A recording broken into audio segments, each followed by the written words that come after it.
दिनै फुंबिलियाव national highways authority of India बुहुमनां जारिमिनखौ सिफायबाय।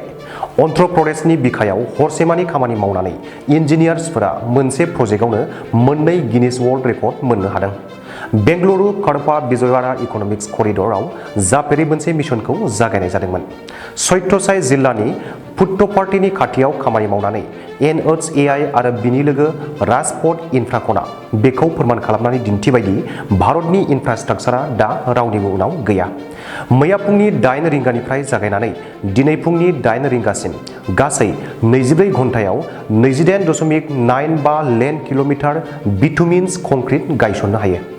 24 घन्टानि गेजेराव 10,675 मेट्रिक टन बिटुमिन्स कंक्रिट लुनानै समान खालामनाय जादोंमोन।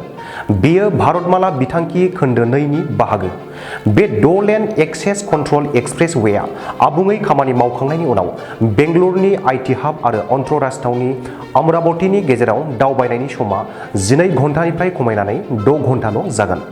बे वर्ल्ड रेकर्ड खालामखांनायनि उनावनो लामा लुफुंग्रा हानजाया फैगौ 11 जानुवारियाव 42 किल'मिटार लामाखौ सानसेनि गेजेरावनो लुफुंनो नाजागोन आरो गावनि रेकर्डखौ गावनो सिफायनो फोसावबाय।